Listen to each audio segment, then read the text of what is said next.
بھائیو، دوستو، بہنوں، بچوں، بچیوں، شعبان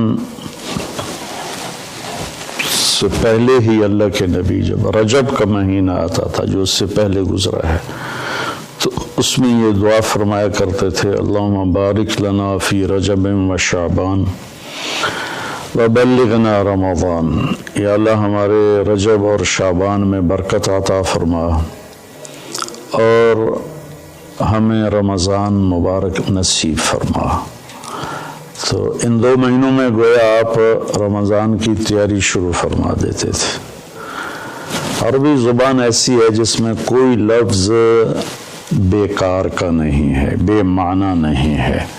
جس ہم کہتے ہیں چائے وائے روٹی شوٹی، پانی وانی، کھانا شانا، تو یہ شانا وائے یہ سارے وہ الفاظ ہیں جن کا کوئی مطلب نہیں ہے۔ عربی میں ایسا نہیں ہے، اس کے ہر لفظ کا بلکہ ہر حرف کا مطلب ہے۔ شعبان ایک مہینے کا نام ہے، لیکن شعبان کو شعبان کیوں کہتے ہیں کہ اس مہینے میں عرب چارے پانی کی تلاش میں نکلتے تھے۔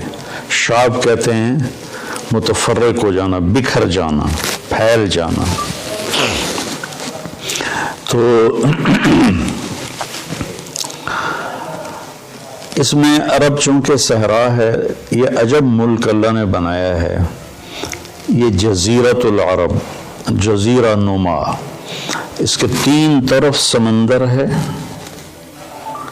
ایک طرف خشکی ہے جو اردن کے ساتھ، شام کے ساتھ جا کے ملتی ہے، عراق کے ساتھ،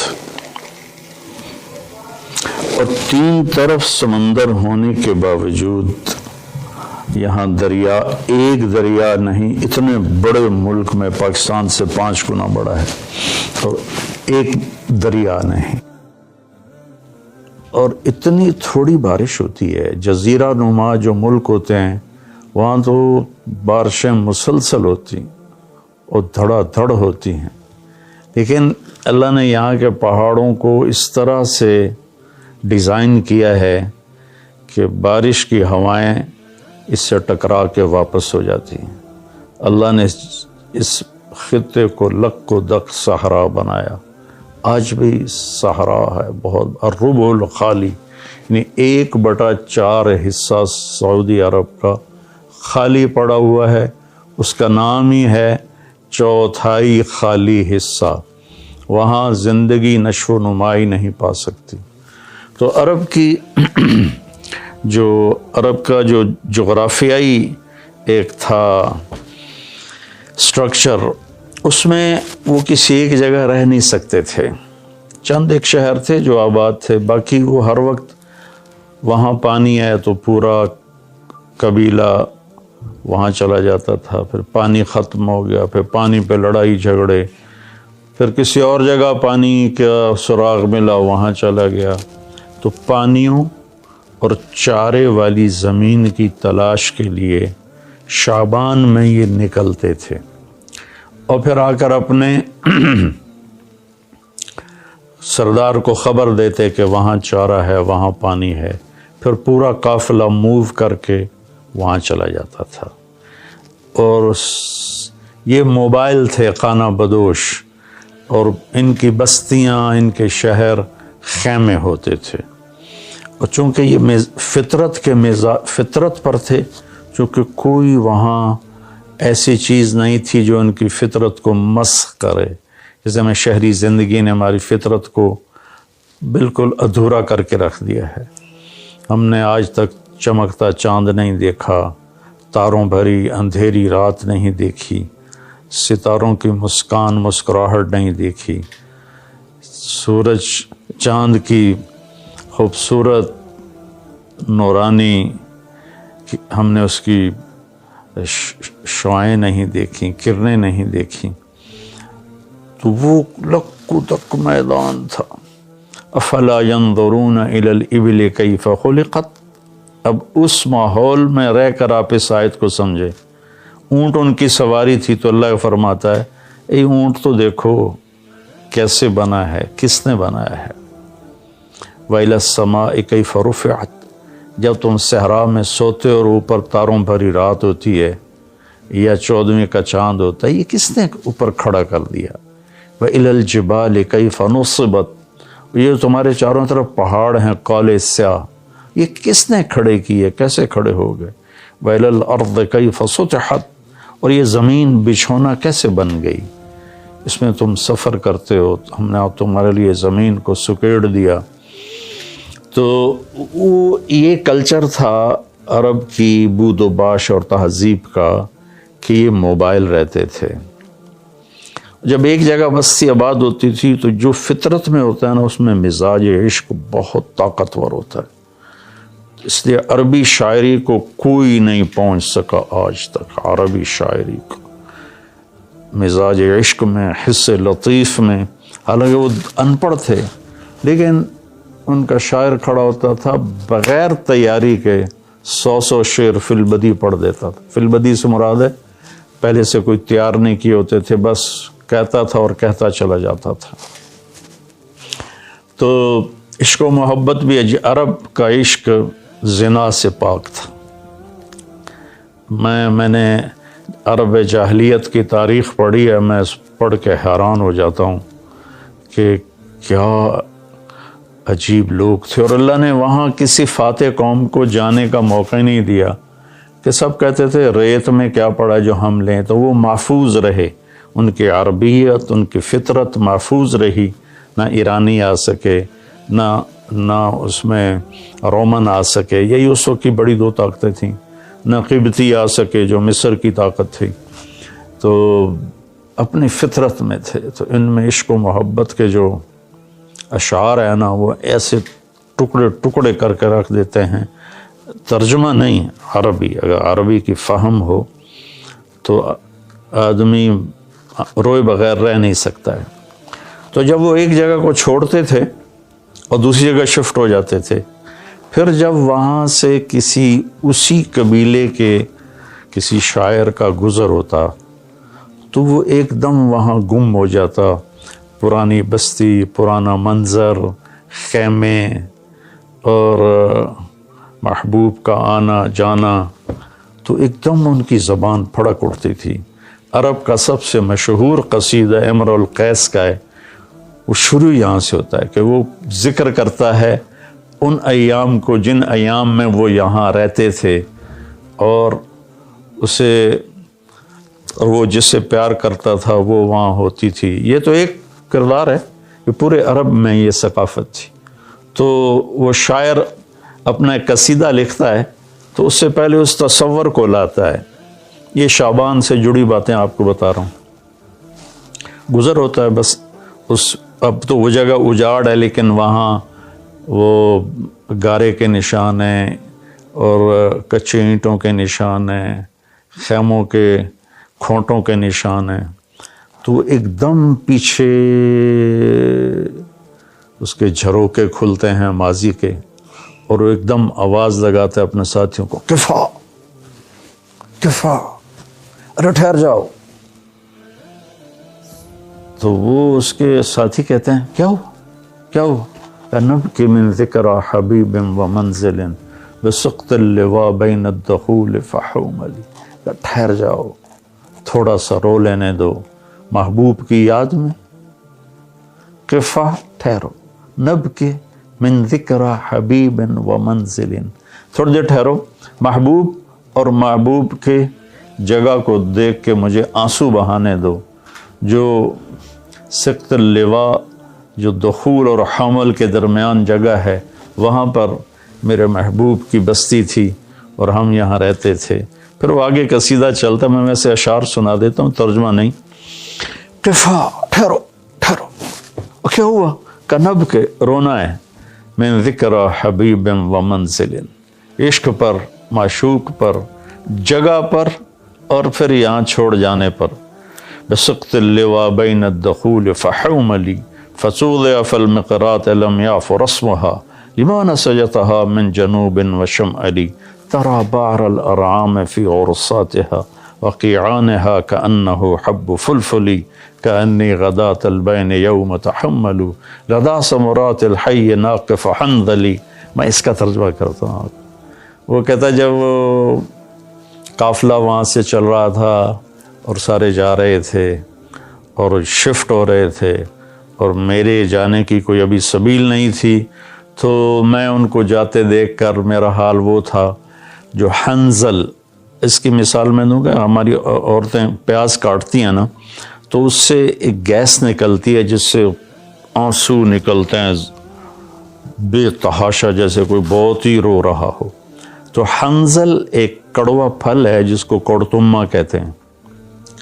یہ اس کو جب توڑتے ہیں تو اس میں سے بھی ایک گیس سے نکلتی ہے تو وہ نکلتا ہے، آنسو نکلتے ہیں. تو اتنی خوبصورت تشبیہ لایا ہے. اس نے یہ نہیں کہا کہ جب وہ جا رہے تھے اور میرا محبوب میری محبوب بھی جا رہی تھی تو میں رونے لگا، نہیں. کأنی غداۃ البین یوم تحمل، جس صبح جدائی ہوئی اور انہوں نے رخت سفر باندھا اور چلے. لدا ثمرات الحی ناقف حنظلی، مجھے یوں لگا جیسے میں کیکر کے ساتھ بکھری ہوئی حنظل کوڑتمے کی بیلوں سے کوڑتمے توڑ رہا ہوں. تو جو عرب کی تہذیب کو جانتا ہے تو وہ تو اس کا مزہ لے گا کہ کوڑتمے توڑتے ہوئے کتنا آنسو نکلتے ہیں. پھر وہ اس کو تھوڑا پھیلاتا ہے کہ میرے رونے پر رحم کھا کر وقوفم بہا صحبی علی مطیہم، میرے دوستوں نے اپنی سواریوں کو لا کے کھڑا کیا. یقولون لا تہلک اسم وتجملی، ارے بھائی نہ رو، صبر کر. اور ان پاگلوں کو کون بتائے وَإِنَّ الشِّفَاءِ عَبْرَةٌ مُحْرَقَةٌ فَهَلْ عِنْدَ رَسْمٍ دَارِسٍ مِّن مُّعَوَّلِ. میں انہیں یہ بتانا چاہتا ہوں کہ مجھے رونے دو، کوئی رونے والا بھی لاؤ جو میرے ساتھ روئے یا مجھے رولائے کہ میری شفا رونے میں ہے. فَفَاضَتْ دُمُوعُ الْعَيْنِ مِنِّي صَبَابَةً عَلَى النَّحْرِ حَتَّى بَلَّ الدَّمْعُ مَحْمَلِي، بس پھر میرے آنسو ساون بھادوں کی جھڑی بن گئے اور میں اتنا رویا کہ میرے اونٹ کا پالان بھی سارا کا سارا تر ہو گیا.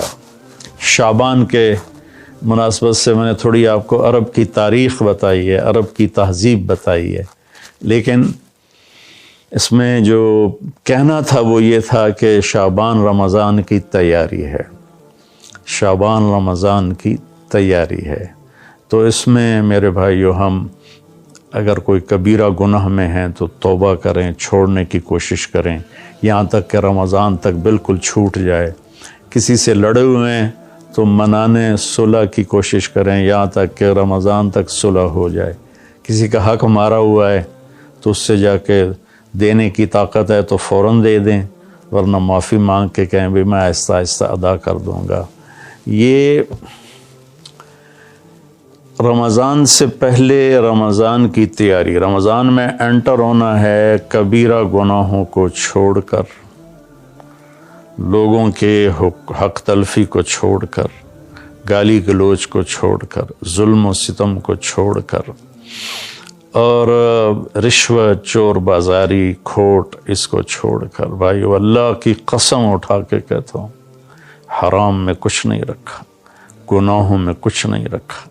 اور اللہ کی قسم اٹھا کر کہتا ہوں ساری بھلائیاں، ساری خوبیاں میرے اللہ اور اس کے رسول کی اطاعت میں ہیں. اللہ کے واسطے ہم باقی گناہوں سے بھی توبہ کریں اور فرقہ واریت سے بھی توبہ کریں. یہ میرا کرتا ہے نا، یہ ہے اسلام، اور اس کے اندر یہ بنیان ہے، یہ میرے عقائد ہیں اور میرے ذاتی اعمال ہیں. اسلام تو سب کا ایک ہی ہے، ان الدین عند اللہ الاسلام، شرع لکم من الدین. تو دین تو سب کا ایک ہی ہے. آگے چھوٹی چھوٹی باتوں پہ فرقے بن گئے ہیں، جنازے کے بعد دعا پڑھنی یا نہیں پڑھنی اس پر ہی فرقہ بنا پڑا ہے. تو اتنی چھوٹی باتوں میں ہم الجھ گئے ہیں. ساری دنیا کتنے خطرے سے گزر رہی ہے، اور کورونا ایک وبا اور وبال ہے، ایک عذاب ہے. ہم توبہ کریں باقی گناہوں سے بھی اور فرقہ واریت سے. دیکھو میں ہاتھ جوڑتا ہوں، علماء سے بھی کہتا ہوں یہ دیوبندی بریلوی والا میدان جنگ بند کر دو، یہ شیعہ سنی والا میدان جنگ بند کر دو، یہ حنفی مالکی شافعی حنبلی سلفی یہ میدان جنگ بند کر دو۔ انشاءاللہ جو بھی قرآن اور حدیث کو سامنے رکھ کر عمل کر رہا ہے، اللہ کا فضل اس پر چھائے گا اور وہ ایک دن ضرور جنت میں جائے گا۔ اگر اس کا غلط مطلب بھی سمجھا ہے تو اللہ جو چاہے گا فیصلہ کرے گا۔ ہم اللہ کے واسطے امت بنیں، اپنے ملک کی حفاظت کریں، یا اپنے ملک کی حفاظت کریں۔ اگر ہم کوئی منفی مثبت کام نہیں کر سکتے تو منفی بھی نہ کریں۔ تو بھائیو، ہم اپنے رب کو رمضان خوبصورت کر کے دکھائیں۔ میں 15 شعبان کے حوالے سے بات کچھ کرنا چاہتا تھا اور کچھ رمضان کے حوالے سے۔ 15 شعبان کی رات میں ہمارے ملکوں میں، جو ہمارے عجمی ملک ہیں، اس میں وہ کچھ ہو رہا ہے جو نہ میرے نبی نے کیا، نہ صحابہ نے کیا، نہ تابعین نے کیا۔ عجیب و غریب عبادات گھڑ لی ہیں، عجیب و غریب اس کے اعمال بنا لیے ہیں اپنی طرف سے، اور مسجدیں بھری ہوتی ہیں اور روشنیاں لگی ہوتی ہیں اور آتش بازی ہو رہی ہوتی ہے۔ میرے نبی نے اس رات کی فضیلت بتائی، عمل کوئی نہیں بتایا۔ جیسے یہاں کوئی صلاۃ تسبیح کی جماعت کرا رہے ہوتے ہیں، کوئی اجتماعی تہجد پڑھ رہے ہوتے ہیں، کوئی دیگیں چڑھا رہے ہوتے ہیں، کوئی آتش بازی کر رہے ہوتے ہیں، تو وہ اس میں اتنا غلو ہو گیا ہے کہ یہ بھی ٹھیک نہیں۔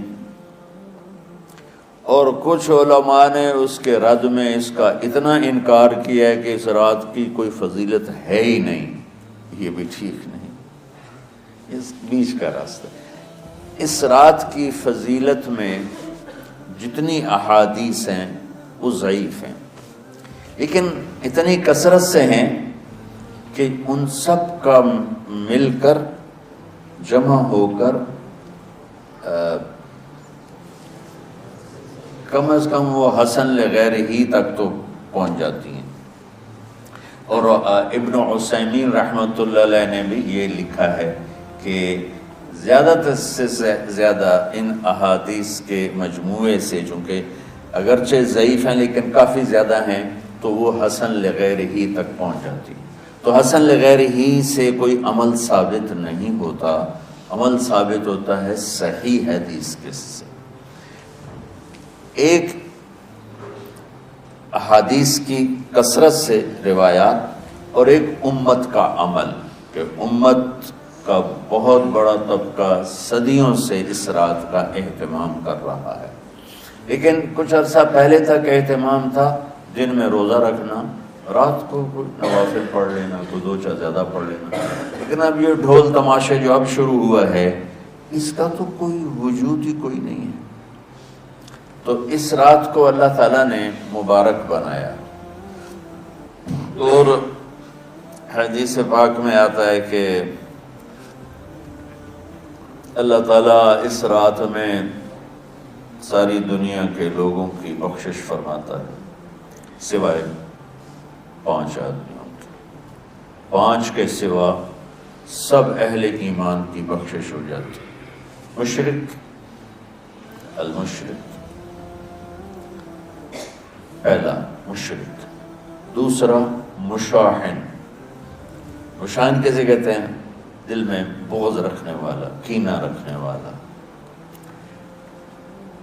تیسرا مسبل ازارہ، اپنے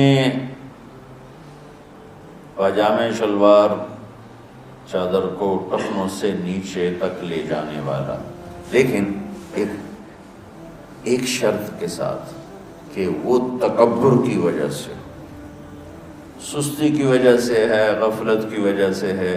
چونکہ جب آپ نے ایک مرتبہ اس کے بارے میں بات کی تو حضرت ابوبکر صدیق نے کہا یا رسول اللہ، میری چادر، عرب چادر باندھتے تھے جیسے ہمارے پنجاب کا لباس چادر تھا، اب وہ کم ہو گئے۔ ہماری تو بزرگ عورتیں بھی اور مرد بھی سب چادر باندھتے تھے، شلوار کا تو کسی کو پتہ ہی نہیں ہوتا تھا ہمارے بچپن میں۔ یہ تو پھر آہستہ آہستہ جب تعلیم آئی تو شلوار دیہاتوں میں بھی اور شہروں میں عام ہو گئی. تو اگر وہ اس لیے لٹکا رہا ہے کہ طبیعت میں تکبر ہے، پھر اس وعید کا وہ حقدار ہے. اگر ویسے اس کی نیچے جا رہی ہے تو میرا مالک ایسا، وہ تو ہے ہی رحیم و کریم، ہے ہی رحیم و کریم، ہے ہی رحیم و کریم. صرف شلوار نیچے لٹکانے سے وہ اتنی شدید سزا دے، اگر اس کے پیچھے تکبر ہے پھر ہے. یہ تکبر نہیں ہے تو انشاءاللہ وہ اس سے محفوظ ہو. تو اپنی چادر کو لٹکانے والا، لیکن بشرط تکبر. کتنے ہو گئے؟ عاق لوالدیہ، ماں باپ کا نافرمان. نافرمان ایسا کہ دکھ دینے والا.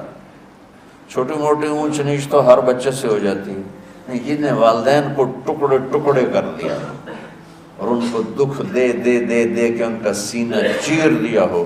چونکہ آپ کہتے ہیں پرزے پرزے کرنا کسی چیز کو، تو اپنے دکھ دے کر اپنی بدتمیزی کے ساتھ اس نے ماں باپ کا دل زخمی کر دیا ہو، ایک یہ نہیں معاف ہوتا. پانچواں مدمن خمر، مسلسل شراب پینے والا، مستقل جو شراب کا عادی ہو. ان پانچ کو مؤخر کر دیا جاتا ہے. معافی نہیں ہونے کا مطلب یہ نہیں کہ اللہ تعالیٰ کبھی معاف نہیں کرے گا. معافی نہ ہونے کا مطلب یہ ہے کہ یہ پانچ ایسے گناہ ہیں کہ اس کی وجہ سے بخشش رک جاتی ہے.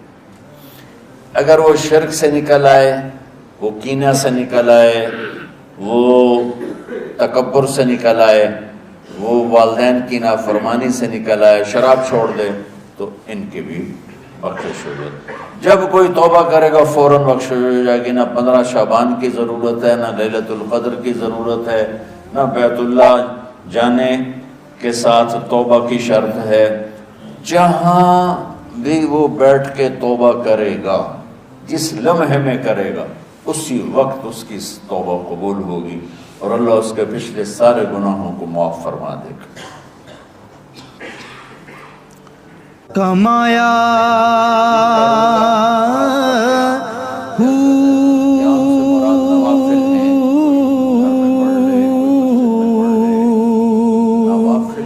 نام بھج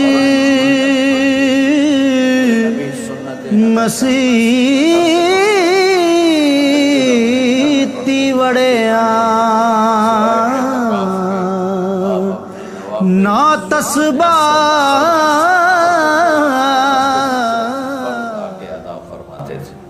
اور اس کے بعد بیٹھنا ہوتا تھا تو بیٹھ جاتے تھے، اٹھنا ہوتا تھا تو اٹھ جاتے تھے. تو اعتدال اللہ کو ہر چیز میں پسند ہے. دنیا جو مختصر ہے اس میں کیسے پسند نہیں ہوگا؟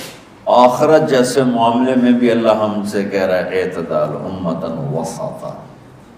ایسے عیسائیوں کی طرح ترک دنیا بھی نہ کرو، یہودیوں کی طرح دنیا کے پیچھے نہ پڑ جاؤ.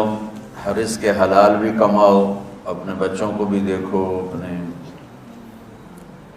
فرائض کو بھی دیکھو جو دنیاوی ہیں، اور اللہ سے بھی اپنا معاملہ ٹھیک کرو اور درست کرو.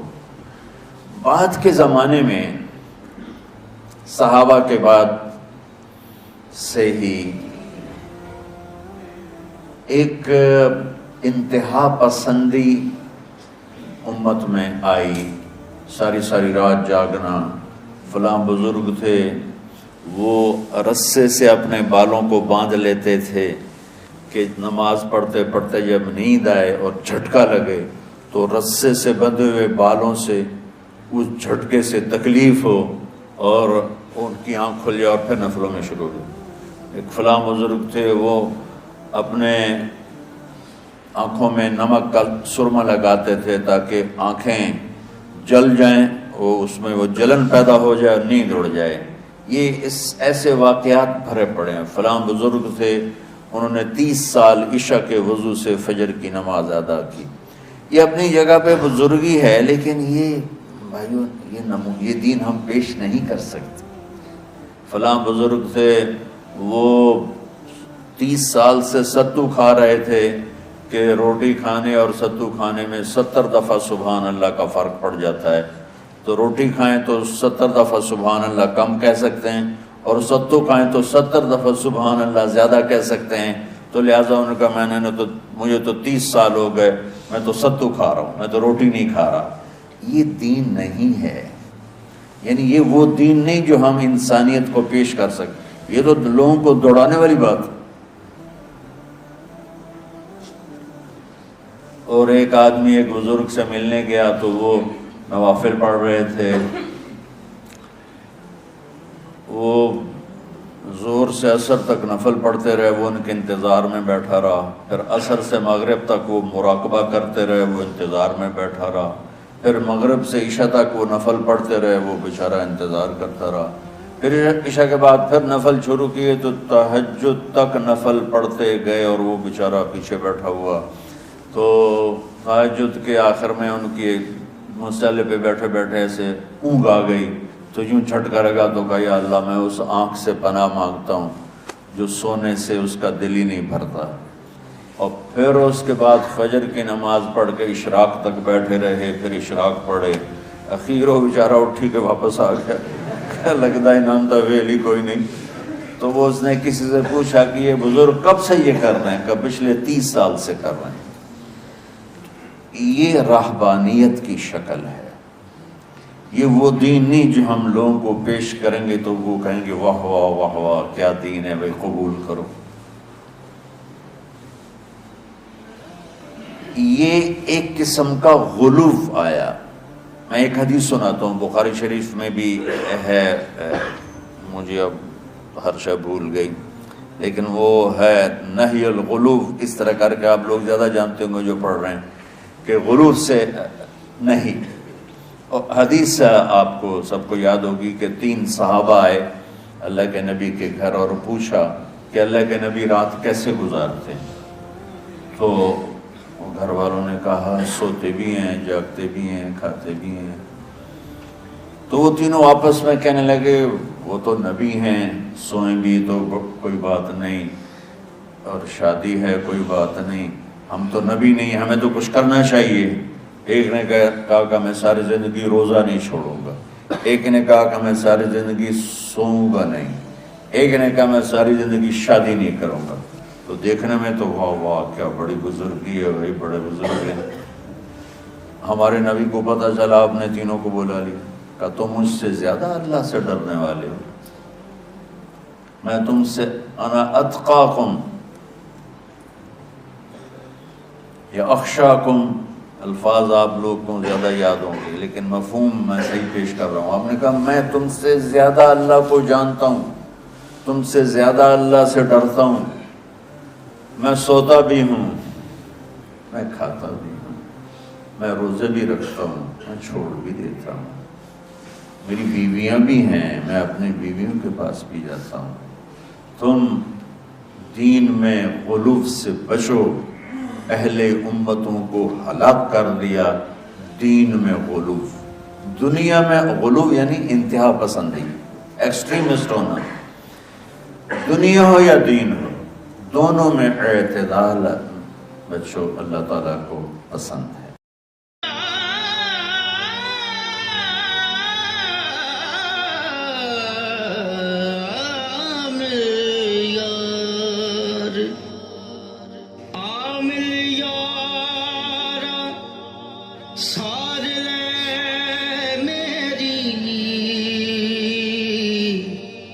جان دکھاں